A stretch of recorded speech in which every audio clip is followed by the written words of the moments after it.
नमस्कार। एसीएन के खास कार्यक्रम हम तो पूछेंगे में आपका एक बार फिर से स्वागत है। अभी तक हम बात करते आए हैं जनप्रतिनिधियों से, उन चेहरों से जो 2023 के लिए विधायक की टिकट की मांग कर रहे थे, दावेदारी कर रहे थे। लेकिन इस बार हमारे साथ मौजूद हैं कांग्रेस पार्टी के एक सक्रिय और वरिष्ठ कार्यकर्ता भूपेंद्र अजवानी जी, जिन्हें हम प्यार से भुप्पी भैया कहते हैं। आज हम उनसे बात करेंगे और बहुत सारी बात उनसे पूछेंगे। भुप्पी भैया, हमारे कार्यक्रम में आपका स्वागत है। मैं एसीएन परिवार का बहुत बहुत धन्यवाद करता हूं। आपने बहुत अच्छी मुहिम पूरे दमोह ज़िले के अंदर चलाई है। अलग अलग इंटरव्यू में देखा है। आदरणीय दीपक भैया, गणेश भैया, सभी टीम का बहुत बहुत धन्यवाद, बहुत बहुत आभार दमोह की जनता की ओर से। हम अपने कार्यक्रम के विषय में थोड़ा सा आपको बता दें कि हमारा ये जो कार्यक्रम है ना, इसमें कुछ हम आपसे व्यक्तिगत सवाल पूछेंगे, कुछ राजनीतिक पूछेंगे और कुछ तीखे सवाल भी होंगे। अगर किसी सवाल का जवाब आप नहीं देना चाहते तो उसे आप पास कर देंगे, नेक्स्ट कर देंगे, तो हम उसे दोबारा नहीं पूछेंगे। सीधे हम आपसे बात करते हैं और आपसे हम ये जानना चाहेंगे कि राजनीति की जो शुरुआत आपने की थी, कब से की थी और कितने समय हो गया आपको कांग्रेस पार्टी ज्वाइन किए हुए? आदरणीय मुकेश नायक जी मध्य प्रदेश युवक कांग्रेस के प्रदेश अध्यक्ष हुआ करते थे और मुझे शहर युवक कांग्रेस में उपाध्यक्ष अविनाश टंडन किट्टू भैया ने बनाया था 91 में।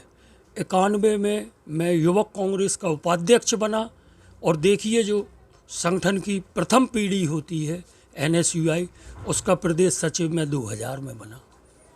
उसके बीच में आदरणीय सतीश जैन कल्लन भैया आए तो मैं सेवा दल का नगर अध्यक्ष भी रहा और संगठन मंत्री भी रहा। विभिन्न पदों पे आप रहे हैं। आपने कहा आप उपाध्यक्ष भी रहे हैं, सेवा दल में भी रहे हैं, लेकिन आप अपने आप को कार्यकर्ता क्यों बोलते हैं?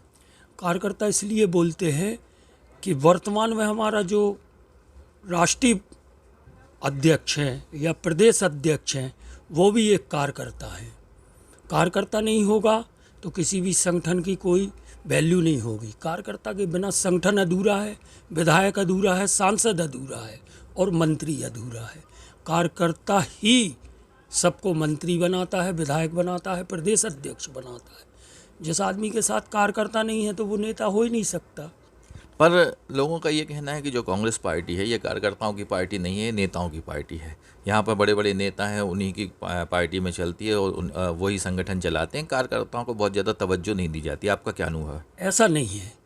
जहाँ कार्यकर्ता की वैल्यू नहीं है वहाँ आप देखें 20-20, 25-25 साल से कांग्रेस हार रही है और जहाँ कार्यकर्ता की वैल्यू होना शुरू हो गई तो 30 साल बाद भी हम सीट जीत कर आए दमोह की। ये इतिहास है। राहुल सिंह विधायक बने और उसके बाद उपचुनाव हम 17,500 से जीत के आए, वो कार्यकर्ताओं की दम पे। भारतीय जनता पार्टी का कहना है कि वो कार्यकर्ताओं की पार्टी है। उनका ये भी कहना है कि जब टिकट की बात आती है तो हमारा जो संगठन है वो ये नहीं देखता है कि नेता कौन है, वो किसी को भी टिकट दे देता है। जैसे हम अपने दमोह का उदाहरण देखें तो 2018 में तंतुआई जी को टिकट दे दी थी उन्होंने हटा से, जबकि उन्होंने टिकट की मांग भी नहीं की थी। और उनसे हमारी जब बात हुई तो उनका कहना था कि वो अपनी पत्नी के लिए टिकट की मांग कर रहे थे, लेकिन वो भाजपा के कार्यकर्ता थे। तो ऐसे बहुत सारे उदाहरण हैं कि वो कार्यकर्ताओं को टिकट दे देते हैं और विधायक को सांसद बना देते हैं। कांग्रेस में ऐसा नहीं देखा जाता, क्या कारण है? देखिए, ऐसा नहीं है। हमारे वीरेंद्र राय जी हैं जो नगर पालिका के अध्यक्ष, वो पार्षद हुआ करते थे, आज अध्यक्ष हैं। माननीय चंद्रभान सिंह जी भाजपा छोड़कर कांग्रेस में आए और उनको विधानसभा चुनाव लड़ाया गया। फिर एक नौजवान लड़का उठ के आया तो हम कार्यकर्ताओं की इच्छा हुई कि नौजवान को जिताएं। हमने राहुल सिंह को चुनाव जिताया। कांग्रेस ऐसा नहीं है कि कार्यकर्ता वाली पार्टी नहीं है। अब तो ज़मीन पे काम होने लगा। पोलिंग बूथ से सेक्टर, मंडल और पन्ना प्रमुख तक कांग्रेस में बनने लगी। ये पुरानी बातें हैं, कहीं बीच में कभी हुआ होगा ऐसा, पर आज वर्तमान में कार्यकर्ता हर ज़िले में, हर वार्ड में, हर ग्राम पंचायत में आपको कांग्रेस का कार्यकर्ता मिल जाएगा। अनुशासन की भी अगर हम बात करते हैं तो कांग्रेस और भारतीय जनता पार्टी में एक अंतर देखने को मिलता है। जब कांग्रेस का कोई कार्यक्रम होता है तो उस मंच पर काफ़ी लोगों की भीड़ हो जाती है, काफ़ी कार्यकर्ता भी उस मंच पे हो जाते हैं, उनके नेता भी रहते हैं। लेकिन जहां भारतीय जनता पार्टी की हम बात करते हैं और उनके मंचों को हम देखते हैं तो वहाँ पर जो सिलेक्टेड लोग हैं उन्हें ही जगह मिल पाती है। तो ये एक अनुशासन की कमी भी क्या आपको देखने मिली पार्टी में? देखिए, अनुशासन की जहाँ तक बात है तो भारतीय जनता पार्टी में युवा मोर्चा के पदाधिकारियों को मंच पे बैठने नहीं मिलता। हमारे यहाँ लेकिन बराबरी से युवक कांग्रेस का हमारा महामंत्री है, उपाध्यक्ष है, अध्यक्ष है, NSUI का अध्यक्ष है और NSUI का वरिष्ठ कार्यकर्ता, तो उसको मंच दिया जाता है। तो यूथ को जो प्रोत्साहन कांग्रेस देती है तो वो लगता है नारेबाजी होती है, चिल्ला चोट होती, कोई NSUI युवक कांग्रेस के नारे लगा रहा, कोई अपने नेता के लगा रहा, तो लगने लगता है अनुशासनहीनता है, जबकि ऐसा नहीं है। सब वरिष्ठों का कार्यकर्ता आदर करते हैं और अनुशासन में रहते हैं। जब तो वो वार्ड मेंबरी का चुनाव हो, जिला पंचायत का चुनाव हो, जीत के आते हैं। ऐसा नहीं है, जहाँ अनुशासन नहीं होगा वहाँ पर संगठन और पदाधिकारी बन ही नहीं सकते कार्यकर्ता। आपने कहा कि युवाओं को मौका नहीं दे पा रही है कांग्रेस, लेकिन आप सब युवाओं की इच्छा है कि आने वाले चुनाव में युवाओं को मौका दिया जाए, तो क्या लगता है कि सिटिंग विधायक की टिकट खतरे में? नहीं, सिटिंग विधायक 17,500 वोट से जीत के आए, लेकिन अजय टंडन जी का जो है काम, अजय टंडन जी को जो लोग नहीं जानते वो अलग बात है, मैं जानता हूँ, मैं उनके विपरीत भी रहा, मैं आज उनके पक्ष में भी हूँ। अजय टंडन जी ने एक पैसा नहीं बचाया, इतना काम दमों के अंदर किया। उन्होंने अपनी तनख्वाह भी बच्चियों के लिए बांटी, गरीबों के लिए बांटी, पढ़ने वाली बच्चियों के लिए बांटी, शादी के लिए दी। उनने अपनी विधायक निधि, आप देख लो, आप पूरे शहर के अंदर उठा के देख लो, कहीं उन पे कोई आरोप नहीं लगा सकता। इसलिए हम युवा भी चाहते हैं कि एक बार और अजय टंडन को मौका मिलना चाहिए, ताकि हमें दमोह जिले में मंत्री मिले, हम बांदकपुर कॉरिडोर और जो भी हमारे वादे हैं उनको हम पूरा कर सकें। लोगों को तो ये कहना है कि दमोह में 2.5 साल से विकास ही नहीं हुआ।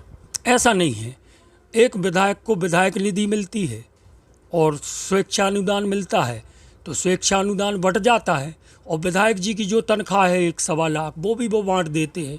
विधायक निधि अगर आप लगा लें, 89 पंचायतें हैं और 39 वार्ड हैं, हर वार्ड में भी अगर उनने 2-2 लाख रुपए दिए तो पता नहीं चलता कब बट गए। ऐसा नहीं है, उनके पास जो पैसा आया वटा है, उनने घर में नहीं रखा, किसी को नहीं दिया, किसी अपने वाले को भी नहीं दिया। हम लोग कार्यकर्ता है, लड़ते रहे भैया 10 लाख के काम दे दूँ, उनने कहा भैया हमने तो हर वार्ड में निर्धारित कर दिया 2 या 3 लाख के काम हर वार्ड में देंगे, क्यों मुझे पंचायतों में भी पैसा देना, इसलिए संभव ही नहीं है, उतना पैसा ही नहीं मिलता। और विधायक की उतनी ही चलती है जितना विधायक है।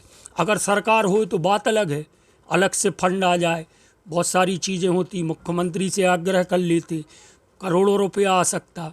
जैसे उनने अभी संकल्प लिया चुनाव आचार संहिता लगने के पहले कि मैं बांदकपुर कॉरिडोर बनाऊंगा और मैं दोनों गेट कुंडलपुर और बांदकपुर का बनाऊंगा। 30 लाख रुपए उनके पास विधायक निधि से थे, उनने कुंडलपुर और बांदकपुर गेट के लिए दिए, और उनका संकल्प है कि 100 करोड़ का बांदकपुर कॉरिडोर बनेगा और कमलनाथ जी से लड़के बनवाऊंगा। 100 करोड़ का कॉरिडोर बनवाएंगे, उनका ये कहना है। इन 2.5 साल में आपको एक ऐसा कौन सा विकास लगता है जो उनके कार्यकाल में आपको एक कार्यकर्ता के उससे लगता है कि ये विकास सिटिंग विधायक के द्वारा किया गया? सबसे बड़ी बात, इतनी बड़ी गौशाला उनने बनवाई, उस गौशाला में 200-300 गाय इकट्ठी रह सकती है। दूसरा, उनने जो जागेश्वर धाम के गेट को, आपको मालूम होगा कि पूर्व विधायक जी ने उद्घाटन कर दिया था उसका और पूजन कर दिया था। ये काम कंटिन्यू लगा है अभी, क्योंकि आचार संहिता के पहले ये काम शुरू हो चुका था, गेट बन रहा है। दूसरी चीज़, आप किसी भी ग्राम पंचायत में चले जाएं, पुलिया, नाली, सड़क, मेरे भी वार्ड में उनने एक सड़क, नाली और बहुत सारे काम कराए हैं, तो ये मुझे पता है। और अन्य वार्डों में भी हैं, आप किसी पार्षद से पूछ लें, किसी नेता से पूछ लें, आप विपक्षी से पूछेंगे तो वो तो कहेगा उनने कुछ नहीं किया।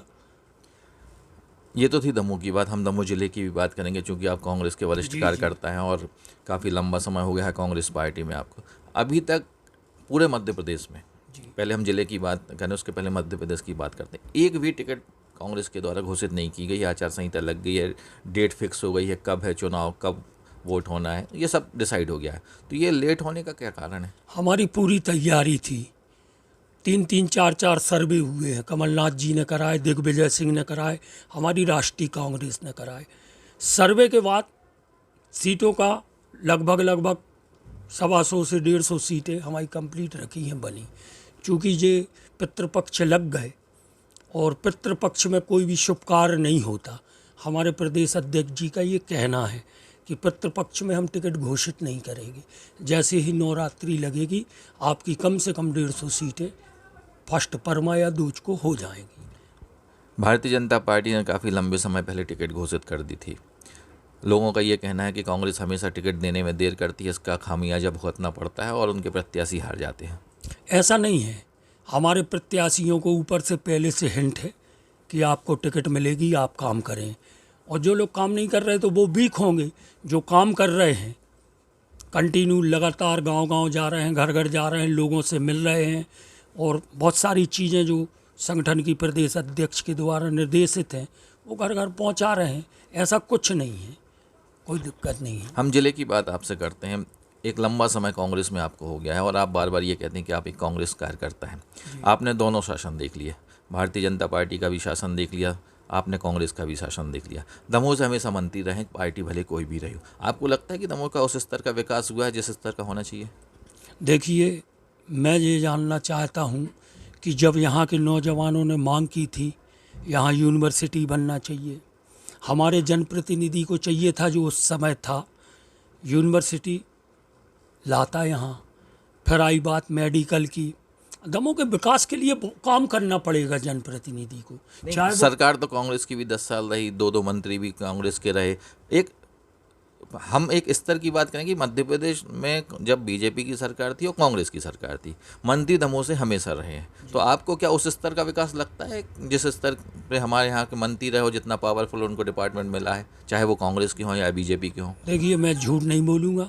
जिस स्तर का विकास लोग चाहते हैं वैसा जनप्रतिनिधि ही नहीं मिला दमोह को, वो किसी भी दल से हो। वर्तमान में जनप्रतिनिधि जिसको 2.5 साल मिले हैं, मुझे विश्वास है अगर इसको एक बार और मौका मिलेगा ना तो दमोह की सीरत और सूरत देखते बनेगी। क्योंकि मैं जानता हूँ, मैं अजय टंडन जी को जानता हूँ। जब वो विधायक भी नहीं रहते ना तो इतना करते हैं लोगों के लिए।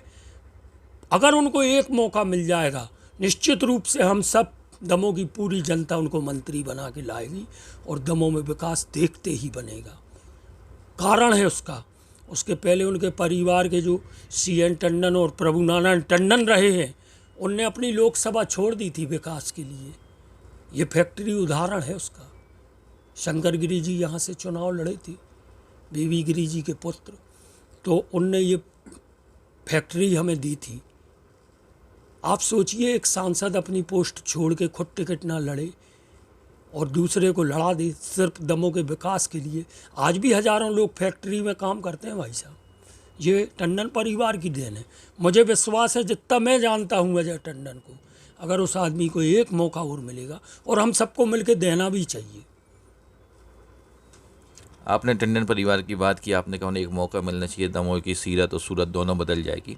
मान लीजिए शीर्ष नेतृत्व तो टंडन परिवार से टिकट नहीं देता है और किसी अन्य व्यक्ति को यहाँ से टिकट देता है और अब कांग्रेस का चेहरा बनाता है, तो भूपेंद्र अजवानी जी इसी जोश के साथ काम करेंगे? बिल्कुल, जोश कहीं कम नहीं होगा। टिकट तो आदरणीय उनको भी दी गई थी जो बीजेपी से कांग्रेस में आए। हम लोगों ने पूरी ताकत से चुनाव लड़ा। जब तो 235 वोट से हारे वो, नहीं तो 25,000 से हारते जयंत मलिकिया जी से आदरणीय लोधी साहब। आप बताइए, हम लोगों ने कहीं कमी नहीं रखी। टिकट किसी को भी मिलेगी, हम लोग तन मन धन पूरी ताकत से चुनाव लड़ेंगे, चाहे कोई भी हो कैंडिडेट। क्या कारण है कि लंबे समय से कांग्रेस की सेवा करते आप आ रहे हैं, लंबे समय से आपको एक राजनीतिक अनुभव भी है और कांग्रेस पार्टी की विचारधारा से प्रभावित भी है, पर विधानसभा के लिए आप अपनी दावेदारी से पीछे हटते? आपने कहा कि हमें कभी विधानसभा का चुनाव नहीं लड़ना। देखिए, मैं स्वतंत्रता संग्राम सेनानी परिवार का लड़का हूँ। पूरे गाइडलाइन में चले जाएंगे ना तो एक खपरे का मकान मिलेगा भूपेंद्र अजवानी का। मुझे पार्टी ने सम्मान दिया, नाम दिया, और पार्टी के कारण ही आज मैं पूरे ज़िले के अंदर जाना चाहता हूँ, शहर भर में नहीं भाई। पथरिया चले जाओ, आप चले जाओ हटा, आप जबेरा, भूपेंद्र अजवानी को सारे लोग जानते हैं। मैंने बोलना शुरू किया, धीरे धीरे प्रखर वक्ता बना, बड़े मंच मिले, आपके साथ भी काम करने का अवसर मिला, सब लोगों के साथ काम करने का अवसर मिला। बस बात ये है टिकट ना मांगने की, तो बात ये नहीं है कि मैं टिकट नहीं मांग सकता, मैं भी मांग सकता था, परंतु मुझसे वरिष्ठ लोग बैठे हैं, पहला हक उनका बनता है। हम 28 के बाद देखेंगे, अभी उम्र है, ऐसा नहीं है कि मैं 10-20 साल और ना जी पाऊँ। एक कुछ व्यक्तिगत सवाल आपसे पूछ लेते हैं। आप चूँकि कांग्रेस पार्टी के कार्यकर्ता हैं और कांग्रेस पार्टी से आप पार्षद का चुनाव भी लड़े थे, टिकट मांगी थी या फिर पार्टी ने कहा था कि आपको इस बार से चुनाव लड़ना है? मैं बताऊं, वहाँ मेरे वार्ड से तो दिग्गज लोग टिकट मांग रहे थे। मुझे टिकट बुला के माननीय अजय टंडन जी ने दी, पंडित मनु मिश्रा जी ने दी, और मैं ज़बरदस्त चुनाव लड़ा। 8 दिन के अंदर मैंने वार्ड मेंबरी का चुनाव लड़ा। 800 वोट मुझे मिली, मैं 114 वोट से हारा। मुझे हार का गम नहीं है, मुझे लड़ना था। उनने एक बार पूछा लड़ोगे, हमने लड़ेंगे, तो मुझे सबका सहयोग मिला। पूरे वार्ड के नौजवान साथियों ने मेरा सहयोग दिया। हार गया कोई बात नहीं, हारे तो बड़े बड़े दिग्गज लोग हैं। अटल बिहारी वाजपेयी जी भी चुनाव हारे, इंदिरा जी भी चुनाव हारी, अजय टंडन भी 2 बार चुनाव हारने के बाद जीते। ज्योतिरादित्य सिंधिया भी चुनाव हारे। बिल्कुल हारे, ज्योतिरादित्य सिंधिया चुनाव हारे। मैं तो हारने के बाद मेरा मन है और ज़्यादा ताकत और ऊर्जा आई मेरे अंदर, मैं शायद किसी बड़ी पोस्ट पे बैठने के लिए योग्य हूँ, मुझे ऐसा लगता है। चुनाव अगर कोई व्यक्ति लड़ता है तो उसके समर्थन में प्रचार करना, उसके समर्थन में घर घर जाकर वोट मांगना और उसको जिताने का प्रयास करना, ये आसान है या फिर नेता बन के चुनाव लड़ना आसान है? नहीं, नेता बन के चुनाव लड़ना आसान नहीं है। नेता बन के कार्यकर्ता बनना बहुत कठिन काम है। ऐसे नेता ऊपर से सीधा लद जाए कोई कि फलाने का बेटा है और चुनाव लड़ ले, तो वो तो आसान है उसके लिए। लेकिन नेता जो है वो कार्यकर्ता बन के लोगों के बीच जाए, सड़कों पे उतरे, सड़कों में, शहर में लोगों के बीच बैठे काम करे। नेता तो वो है, नेता वो थोड़ी है कि फलाने का लड़का है चुनाव लड़ रहा और बस लोग उससे जुड़ गए। जुड़ेंगे क्योंकि वो बड़े नेता का लड़का है। परंतु अगर ज़मीनी कार्यकर्ता है वो, जिसने अपने घर में, परिवार में राजनीति देखी है, तो उसको सड़कों पे आना होगा, लोगों के बीच आना होगा, कार्यकर्ताओं की बात माननी होगी, लोगों के काम करने होंगे। नहीं करेंगे आप तो फिर वो ऊपर वाला जाने। कुश्ती के सवाल आपसे पूछ लेते हैं। पार्षद का आप चुनाव लड़े, जिले भर की राजनीति आप करते हैं। आपने कहा कि संपूर्ण जिला आपको कांग्रेस के कारण जानता है, जो नाम मिला है वो कांग्रेस के कारण मिला है। तो ऐसा तो नहीं कि जिले भर की जिम्मेदारी एक कार्यकर्ता के रूप में उठाते वार्ड की तरफ ध्यान नहीं गया, लोगों से मिलना जुलना कम हुआ, इसलिए आप हार गए? हाँ, ये हकीकत है। वार्ड में मैं बहुत कम रहा और क्षमा भी चाहता हूँ अपने वार्ड के लोगों से। और मैं ज़्यादातर कभी इस गांव में, इस पंचायत में, इस रैली में, उस संगठन की तैयारी में, यूथ कांग्रेस का जो नेतृत्व कर रहे हैं लोग आज, उनके साथ उनकी मदद करने में, इसमें ज़्यादा बिजी रहा और मैं वार्ड की ओर ध्यान नहीं दे पाया। इसको स्वीकारता हूँ और माफ़ी मांगता हूँ। परंतु क्या है, जवाबदारियाँ भी हैं। आपको एक अच्छा NSUI का अध्यक्ष चाहिए तो वहाँ भूपेंद्र जमानी खड़ा है। यूथ कांग्रेस का संगठन को अच्छा अध्यक्ष चाहिए तो पूरे वार्डों में, ज़िले में ढूंढ के अपन कोशिश करते हैं कि इस लड़के को लाओ अपन आगे। तो जितना हम कांग्रेस में, जिला कांग्रेस के साथ मदद करते हैं, उतना ही अन्य संगठनों के साथ मदद करते हैं। इसलिए हम वार्ड में ध्यान नहीं दे पाए। तीखे सवाल की श्रृंखला भी चलती रहेगी। आपने कहा जिला कांग्रेस के साथ काम करते हैं। जिला कांग्रेस के ऊपर एक आरोप ये है कि जिला कांग्रेस जब भी विपक्ष की भूमिका में रहती है, तब उसे जो उसके संगठन, मध्य प्रदेश का जो संगठन है कांग्रेस का, उससे अगर विपक्ष के रूप में किसी योजना का या किसी वक्तव्य का विरोध करने के लिए कहा जाता है, तब दमोह की सड़कों पर जिला कांग्रेस दिखती है। खुद से दमोह में रहते हुए यहाँ पर विपक्ष की भूमिका नहीं दिखती है और ना किसी का विपक्ष के नेताओं का विरोध किया जाता है। ये सही है? नहीं, ऐसा नहीं है। क्या है, संगठन के भी एक वो होते हैं, बायलाज होता है। बिना संगठन की इजाज़त के आप काम करेंगे ना तो अनुशासनहीनता होती है। चाहे वो प्रदेश की बात हो, चाहे ज़िले की। आज मेरे साथ अगर कोई AIT सेल का अध्यक्ष है, वो बिना जिला अध्यक्ष की अनुमति के काम करता है ना, तो उसको अनुशासनहीनता में लेते हैं। प्रदेश की अनुमति के बिना जब ही हम कोई काम कर सकते हैं, जब कोई बड़ी घटना शहर के अंदर हो जाए या कोई ऐसी घटना हो जाए, तो हमें बिल्कुल इजाज़त की ज़रूरत नहीं है। हमारे जिला अध्यक्ष जी धरना कर सकते हैं, प्रदर्शन कर सकते हैं, पुतला दहन कर सकते हैं, सारी चीज़ें कर सकते हैं, लेकिन बिना संगठन की अनुमति के काम नहीं कर सकते आप। तो मतलब ये माना जाए कि अगर जिला स्तर पे कोई घटना नहीं घट रही है और कुछ योजनाएं ऐसी हैं कि जो यहाँ के विपक्ष के नेता हैं, चाहे वो सांसद जी हों, चाहे विधायक जी हों, या जो भी यहाँ पे है, अगर उनके द्वारा कोई वक्तव्य दिया जाता है या फिर ऐसी कोई योजना जो दमोह में लागू की जाती है जिसको आपको लगता है कि विरोध करना चाहिए, तो आप नहीं करेंगे? नहीं, ऐसा नहीं है। अगर हमें लगता है यूनिवर्सिटी की मांग हुई तो कोई ऊपर से निर्देश नहीं थे हम लोगों को। हम सारे छात्र सड़कों पे उतरे। भारतीय जनता पार्टी के भी छात्र संगठन थे और हमारे भी थे। हम मुख्तार वगैरह सब काम करते थे, तो हम लोगों ने सब ने यूनिवर्सिटी की मांग की, विरोध किया माननीय मंत्री जी का। फिर मेडिकल की बात आई तो भी हम सड़कों पे उतरे। अभी आपने देखा होगा बस स्टैंड जो यहाँ से वहाँ जा रहा, उसको लेकर हम माननीय विधायक जी, माननीय जिला कांग्रेस अध्यक्ष जी, बिना प्रदेश अध्यक्ष की अनुमति से हम लोग बस स्टैंड पर बैठे और धरना दिया। हमारा ये सोचना था कि जो ग्रामीण अंचल का व्यक्ति यहाँ दमोह में आएगा, वो सागर नाके पे अगर उतरेगा तो उसको ऑटो के 50 या 100 रुपये लगेंगे शहर में आने के लिए। इसी बस स्टैंड को सुंदर बना दिया जाता। ये हमारी कांग्रेस की मांग थी। किसी और संगठन ने उसको लेके आंदोलन किया हो तो आप बता दें। कमलनाथ जी से आपकी कई बार मुलाकात हुई है, सोशल मीडिया पे आपके कई वीडियो वायरल हुए हैं। 2023 का चुनाव पास में, डेट फिक्स हो गई है, आचार संहिता लग गई है, अभी तक कांग्रेस की टिकट भी घोषित नहीं हुई है। ऐसी स्थिति में आपको क्या लगता है कि जब टिकट घोषित होगी उस समय कांग्रेस की सरकार बनने की क्या स्थिति है? देखिए, सरकार बनने को तो ऐसा है, पूरी जनता चिल्ला रही है। आप सारे चैनल खोल लो, सारे चैनल ये कह रहे हैं कि कांग्रेस की सरकार बन रही है।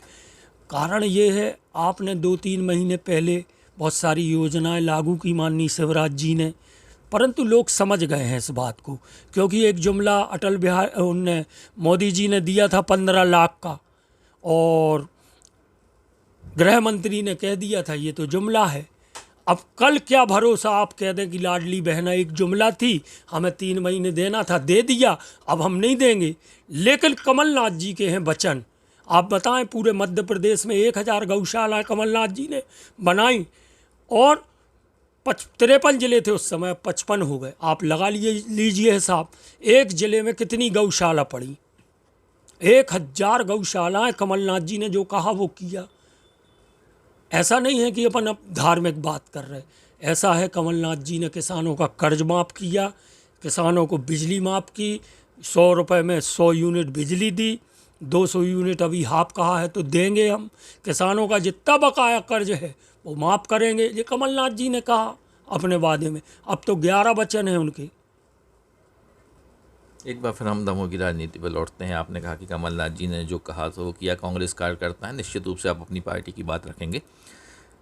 एक बात आपसे जब बात कर रहे थे तो आपने कहा कि आपकी पार्टी ने हिंट कर दिया है, किसको टिकट मिलनी है उसको हिंट कर दिया है, पर आपके ही क्षेत्र में अभी दमोह विधानसभा में काफ़ी लोग टिकट की दावेदारी कर रहे हैं, जनसंपर्क कर रहे हैं। तो अगर हिंट हो गई है तो फिर ये जनसंपर्क और दावेदारी और सोशल मीडिया पर बड़े बड़े वक्तव्य आ रहे हैं कि किसको टिकट मिलना चाहिए, किसको नहीं मिलना चाहिए, ये दो अर्थी बात नहीं हो गई? देखिए भैया, मैं अगर किसी का साथी हूँ तो मैं तो उसके विषय में लिखूँगा। माननीय कमलनाथ जी ने अलग से हिंट कर दिया है। बाकी सब लोग जो टिकट मांगने जा रहे हैं तो उनसे तो कह दिया जाता है आप काम करें, पार्टी के हित में काम करें, देखेंगे जब सर्वे आपका आएगा। ऑलरेडी कमलनाथ जी ने सर्वे कराए हैं और सर्वे के आधार पे ही टिकट मिलना है। और जिन लोगों को टिकट मिलना है बिल्कुल उनको हिंट है, क्लियर हिंट है। इसका मतलब ये है कि जो ज़्यादा जनसंपर्क कर रहे हैं वो हिंट वाले हैं। आपको खुद समझ में आ जाएगा कि गांव-गांव पहिया चल रहे हैं, लोगों के घर घर जा रहे हैं, फार्म बांट रहे हैं, नारी सम्मान के फार्म भर रहे हैं, सारी चीज़ें कर रहे हैं जो लोग। आप समझ लें कि निश्चित हैं वो, उनको ही टिकट मिलना है। एक सोशल मीडिया की बात चल रही थी, आपका एक सोशल मीडिया पे पोस्ट देखी थी एशियन की न्यूज़ टीम ने। आपने उसमें कहा था कि कार्यकर्ता कभी पूर्व नहीं होता है, मंत्री पूर्व हो जाते हैं, नेता पूर्व हो जाते हैं, विधायक पूर्व हो जाते हैं, लेकिन कार्यकर्ता पूर्व नहीं होता है। तो इसके पीछे मतलब क्या हिंट थी और क्या लिखना चाह रहे थे आप? मेरा लॉजिक ये था कि कार्यकर्ता अपने आप को कमज़ोर ना समझे। कार्यकर्ता के बिना कोई नेता बन ही नहीं सकता। अपनी ताकत को पहचाने और एकजुट हो जाए कार्यकर्ता, किसी भी संगठन का हो। आज कार्यकर्ता एकजुट हो जाए ना तो जिसको चाहेगा उसको विधायक बनाएगा, वही मंत्री होगा और वही मुख्यमंत्री होगा। ये कार्यकर्ता के हाथ में है। कार्यकर्ता एकजुट नहीं है। कार्यकर्ता एकजुट हो जाए, कसम खा ले, तो आप देखिए आप मैदान में कोई नहीं लगता। कार्यकर्ता एकजुट नहीं है कि स्थिर नहीं है? कार्यकर्ता स्थिर नहीं है। कभी आपसे विचार मिल गए उसके, कभी इनसे मिल गए। मेरे मान लो विचार, मान लो अजय टंडन जी से मिलते, आपके रतन भैया से मिलते, तो ऐसे में कार्यकर्ता फिर असमंजस में होता है। कई बार दूसरी पार्टी की विचारधारा से भी मिल जाते हैं विचार। नहीं, ऐसा नहीं होता। कोई अच्छी चीज़ होती तो विचार मिलते हैं। जैसे अटल बिहारी वाजपेयी जी थे, तो उनसे कई कांग्रेस के लोगों के विचार मिलते थे, क्योंकि कुछ योजनाएं उनकी अच्छी थी। वर्तमान में सिवा झूठ के कुछ नहीं हो रहा, तो इनसे तो विचार मिल नहीं सकते। अगर कहीं कोई अच्छी योजना आदरणीय मोदी जी की भी होती तो हम उसकी तारीफ करते। कार्यकर्ताओं की बात चल रही है, तो कार्यकर्ता होने के नाते एक जिम्मेदारी आपकी रहती है कि जब आपकी पार्टी के विषय में कभी कुछ बोला जाता है तो उसको डिफेंड करना पड़ता है आपको। मुझे याद है कि जब कमलनाथ जी दमोह आए थे और 2018 की बात है, तब उन्होंने कहा था कि 10 दिन में कर्ज माफ़। और राहुल गांधी जी भी जब दमोह आए थे तो उन्होंने कहा था 1 2 3 4 5 और 10 तक गिनती गई थी और माफ़। लेकिन 10 दिन में कर्ज माफ़ नहीं हो पाया था और फिर एक फॉर्म की स्थिति आ गई थी, लाल नीले पीले फॉर्म भरना पड़ेंगे, फिर उसके बाद इतना कर्ज माफ़ होगा, इतना। तो 2023 में इसका नुकसान नहीं होगा आपको, और कैसे डिफेंड करेंगे आप इसको? नहीं, देखिए, हम लोगों ने अलग अलग स्तर पे कर्ज माफ़ी की थी। शुरुआत थी तो 50,000 तक का कर्ज माफ़ था। लेकिन चुनाव के पहले ये नहीं कहा था। कहा था, सच है, लेकिन कहने के बाद उसको पूरा भी तो किया हमने। ऐसा नहीं है, थोड़ा समय लगा। समय हर चीज़ में लगता है। आप सोचें एक दिन के अंदर यूनिवर्सिटी की बिल्डिंग खड़ी हो जाए, ये संभव नहीं है। इतना पैसा भी नहीं है। कितने कर्ज में है मध्य प्रदेश सरकार, आपको पता है। फिर भी 50-50 हज़ार के कर्ज हमने सबके माफ़ किए और 1 लाख तक गाड़ी पहुंच गई थी। अब 2 लाख के कर्ज माफ़ होना था। हमारी इन गद्दारों ने सरकार गिरा दी, नहीं तो 2 साल के अंदर सब माफ़ हो जाता। मतलब वादों के साथ स्टार भी लगा रहता है। बिल्कुल लगा रहता है। वादों के साथ स्टार लगा रहता है। और हम वादे नहीं, वचन दे रहे हैं। कमलनाथ जी वादे नहीं कर रहे। वादे तो झूठे होते हैं। 15 लाख का जुमला था। वचन दे रहे हैं कमलनाथ जी कि मेरा वचन है, ये जो 11 वचन है इनको मैं पूरा करूँगा। मतलब ये जो वचन दिए जा रहे हैं, ये अगर आपकी पार्टी आती है और चुनाव जीतती है और आपकी सरकार बनती है तो स्टार लगा रहेगा, और फिर कैसे उसको क्रियान्वयन करना है वो समय आते, आपने कहा कि 1 दिन में तो हो नहीं जाएगा। क्रम रहेगा उसका। ऐसा नहीं होता कि आज सरकार आई हो कल सब हो जाए। जैसे ओपीएस का मुद्दा है, ओल्ड पेंशन का है, और जैसे सरकार बनते ही जे तो काम हो जाएंगे। गैस कनेक्शन है 500 रुपये में, गैस सिलेंडर है 500 रुपये में, और महिलाओं को 1500 है। जो शुरुआती कुछ दिनों के अंदर हो जाएंगी। बाकी सब योजनाओं में थोड़ा सा समय लगेगा, 1 दिन में नहीं होते। महीने, 2 महीने, 4 महीने, 6 महीने, कुछ योजनाओं में 1 साल भी लग सकता है। अगर पूरे 5 साल का मौका हमें मिला तो कोई भी वादा और वचन अधूरा नहीं रहेगा। अब कुछ व्यक्तिगत बात कर लेते हैं। आपको कई मंचों पे संचालन करते हुए देखा है। ओजस्वी वक्ता के रूप में आप दमोह जिले में जाने जाते हैं कांग्रेस पार्टी की तरफ से। जब भी कहीं कोई मंच होता है तो भूपेंद्र जवानी जी उस मंच पर कांग्रेस का अपना पक्ष रखते हैं और ज़बरदस्त पक्ष रखते हैं। लेकिन व्यक्तिगत सवाल आपसे ये है कि आपको ये नहीं लगता कि कांग्रेस का जो संगठन है, चाहे वो जिले का हो या संभाग का हो या प्रदेश का हो, वो कार्यकर्ताओं की पहचान नहीं कर पाता। जिसको जो जिम्मेदारी देना चाहिए उसको वो जिम्मेदारी नहीं दी जाती। आप एक ओजस्वी वक्ता हैं, पर आप कभी तक जिला प्रवक्ता नहीं बनाया, संभाग प्रवक्ता नहीं बनाया, प्रदेश प्रवक्ता। आप भले विधानसभा की टिकट की मांग नहीं करते हैं, लेकिन आपको व्यक्तिगत रूप से ये लगता है कि आप इस स्तर के वक्ता हैं कि आपको प्रदेश प्रवक्ता के रूप में पार्टी स्थान दे या जिला प्रवक्ता के रूप में स्थान दे? देखिए, लोकल में तो एक नेता दूसरे नेता को एक सीमा से अधिक नहीं बढ़ा सकता। आपको ध्यान होगा, अभी कमलनाथ जी आए थे जब तेजगढ़ में, मुझे बात रखने का मौका मिला था, मैंने रखा था। और मैंने कहा था कि नीचे स्तर तक संगठन की जानकारी प्रदेश अध्यक्ष जी को होना चाहिए। हालांकि है, एक गुप्त संस्था ऐसी बनाए संगठन जो हर ज़िले में जाके काम करे और अच्छे कार्यकर्ताओं की पहचान करके उनको ज़िले में और प्रदेश में स्थान दे सके। बहुत अच्छे अच्छे वक्ता हैं हमारे पास।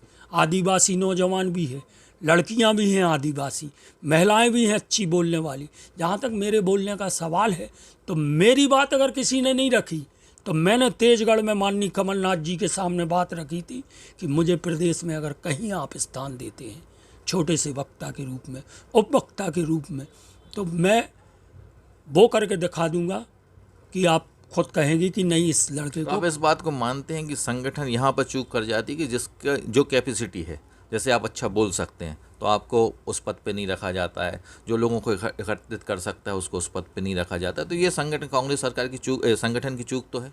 बिल्कुल चूक है। गोपनीय संगठन बनना चाहिए एक, जो जिले में जाए, 2 लोग आए भोपाल से, चुपचाप यहाँ इसमें एक हैं। सवाल और जोड़ देते हैं, लोगों का ये भी कहना है और देखा भी गया है कि कांग्रेस के पास अच्छे बोलने वाले नहीं रहते हैं इसका, और भारतीय जनता पार्टी के पास जो वक्ता रहते हैं वो अपनी बात अच्छे से लोगों तक पहुंचा देते हैं, पर कांग्रेस के जो वक्ता हैं उन्हें मौका नहीं मिलता। क्या है, जैसे कुछ लोग बोलने वाले हैं, उनके मार्फत ट्रेनिंग कैंप चलें, वो अपने से छोटों को बोलना सिखाएं, लेकिन लोग आजकल सीखना भी नहीं चाहते भाई, क्योंकि राजनीति में पढ़े लिखे लोग आने में हिचकिचाते हैं। अपन सोचे कि ये लड़का अच्छा लिखता है, अच्छा बोल भी लेगा, अपन सोचें कि इसको सिखाएं तो वो शायद है मुझे समय दे पाए। मेरी और इच्छा है कि पूर्ण रूप से इसको अच्छा बोलना सिखा दें, वक्ता बना दें। वहाँ क्या होता है, आरएसएस के कैंप लगते हैं, बैठकें होती हैं, बोलना सिखाया जाता है, मौका मिलता है। मौका हमारे यहाँ भी मिलता, पर ट्रेनिंग नहीं मिलती। ट्रेनिंग अगर हो जाए ना तो एक से एक बोलने वाले, एक से एक काम करने वाले, एक से एक टेबल वर्क करने वाले लोग यहाँ उपस्थित हैं और नॉलेज वाले लोग हैं। अंतिम एक दो सवाल और आपसे कर लेते हैं, फिर अपने कार्यक्रम को हम समाप्त करेंगे। आपने कहा कि हिंट हो गई है किसको टिकट मिल रहा है, तो क्या संगठन ने भी आप लोगों को, कार्यकर्ताओं को जिम्मेदारी सौंप दी है और कोई मीटिंग ऐसी हुई है कि कार्यकर्ताओं को कि आपको क्या काम करना है, क्या काम नहीं करना है? कोई बिल्कुल हुई है। अभी हमने हमारे छोटे भाई के माध्यम से आईटी सेल की बैठक नया बाज़ार नंबर 3 में की। हमारे पार्षद और अन्य साथी ग्रुप बना के अलग अलग वार्ड में लोगों के पास जाकर 11 वचन जो कमलनाथ जी के हैं वो फॉर्मेट दे रहे हैं, लोगों से बात कर रहे हैं, मिल रहे हैं। हर पंचायत में विधायक जी, हमारे जिलाध्यक्ष, शहर अध्यक्ष, सभी लोग मिलकर काम कर रहे हैं और घर घर पहुंचने की कोशिश कर रहे हैं। अब तक की डेट में सारी पंचायतों में हमारे जिलाध्यक्ष जी हुआ है और लगभग 39 वार्ड हैं जो रेगुलर काम चल रहा है, वहाँ पहुँचने की कोशिश कर रहे हैं। हमारे चाहे एनएसयूआई का संगठन हो, यूथ कांग्रेस का हो, सेवा दल हमारी रीढ़ है, बहुत काम करती है। और आजकल जो आईटी सेल है वो महत्वपूर्ण योगदान दे रहा है। आप देखें पोस्टें, भाजपा के मुकाबले हमारा आईटी सेल पूरे मध्य प्रदेश में मुझे लगता टॉप है। दमोह में भाजपा का आईटी सेल देख लें और दमोह में हमारे दमोह का आईटी सेल देख लें, हमारा महिला विंग देख लें। ऐसा नहीं है, हमारी महिलाएं जितनी भी हैं पूरी ताकत से काम करती हैं। अभी कमलनाथ जी आ जाएं तो 1000 महिलाओं। आपके आईटी सेल अध्यक्ष ने पार्टी छोड़ दी थी, आप कह रहे कि टॉप है, अच्छा काम कर रहे थे। अब जिसने छोड़ दी हो, वर्तमान में जो आईटी सेल अध्यक्ष है, आप देखें ना, आप पूरा आईटी सेल इतना अच्छा काम कर रहा है। आप देख लें, निर्विवाद, किसी के लिए हमारा आईटी सेल बुरा नहीं बोलता। हाँ, आईटी सेल को छेड़ोगे तो वो छोड़ेगा नहीं आपको। आईटी सेल इतने प्यार भरे शब्दों से विधायक जी को, अध्यक्ष जी को, अन्य संगठनों को रोज दिखा रहा है। उसके मुकाबले अगर आप भाजपा का आईटी सेल देखें तो कहीं नहीं लगता हमारे आईटी सेल के सामने।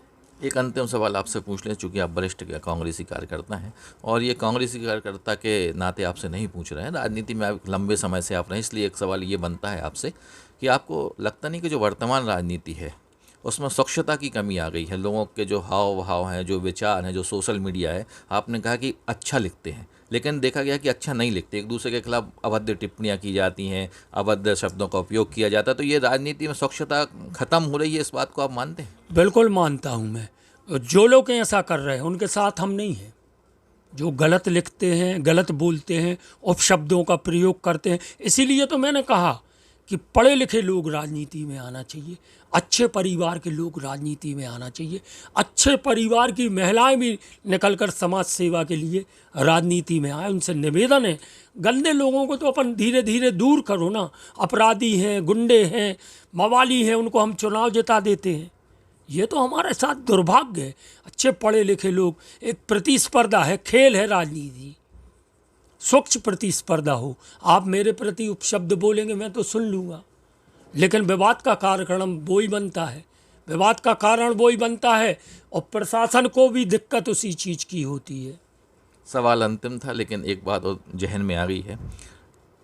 काफ़ी लोग दावेदारी कर रहे हैं, भाजपा से भी कर रहे हैं, कांग्रेस से भी कर रहे हैं, निर्दलीय भी दमोह में हमेशा से लड़ते आए हैं, पर उनका वर्चस्व नहीं रहा है। इस बार कुछ ऐसे चेहरे निर्दलीय के रूप में सामने आने का विचार कर रहे हैं, बात हो रही है। एशियन टीम को सूत्रों से पता भी चला है कि कुछ अच्छे परिवार के लोग भी निर्दलीय चुनाव लड़ना चाहते हैं। तो क्या इफेक्ट रहेगा इनका चुनाव में? इफेक्ट रहेगा, थोड़ा बहुत तो रहेगा। किसको नुकसान होगा? दोनों पार्टियों को, दोनों पार्टियों को नुकसान होगा, कांग्रेस अकेले को या बीजेपी अकेले को नुकसान नहीं होगा। और इससे एक बात और सामने आती है, लोग दमों के हैं जो कांग्रेस और भाजपा को ही चयनित करना चाहते हैं। एक आनंद श्रीवास्तव बिरले हैं पूरे ज़िले के अंदर जो निर्दलीय चुनाव जीते, शायद ही यहाँ कोई निर्दलीय चुनाव जीत पाए, ये संभव नहीं लगता हमें। फिर भी अगर कोई आता है, स्वागत है, स्वतंत्र है, वो प्रजातंत्र है, उसको लड़ने का अधिकार है। आप लड़ें, आप में क्षमता होगी और आप उतनी वोट ले जाएं तो अगली बार निश्चित रूप से कोई ना कोई पार्टी आपको टिकट देगी। लेकिन मैं फिर भी कहना चाहता हूँ, टक्कर तो कांग्रेस और भाजपा में ही रहेगी, दूसरा कोई दल नहीं है। पिछले बार कांग्रेस के बड़े चेहरे थे जो कांग्रेस की टिकट से दावेदारी कर रहे थे दमोह विधानसभा में, जिले में, शहर में नहीं, जिले की बात कर रहे हैं, और वो कांग्रेस छोड़ के फिर निर्दलीय चुनाव लड़े थे जिससे कांग्रेस को नुकसान हुआ था, कांग्रेस हार गई थी। लेकिन उसके बाद भी संगठन ने उन्हें वापस ले लिया और वो फिर से टिकट की दावेदारी कर रहे हैं और टिकट मिलने की क्या संभावना। तो ऐसे लोगों के लिए संगठन इतना सॉफ्ट क्यों? नहीं, ऐसा नहीं है। जो लोग परिवार से रूठ के गए और ठीक समय पे अपनी गलती को मानकर आ गए तो परिवार माफ़ कर देता है। परिवार की यही तो विशेषता होती है।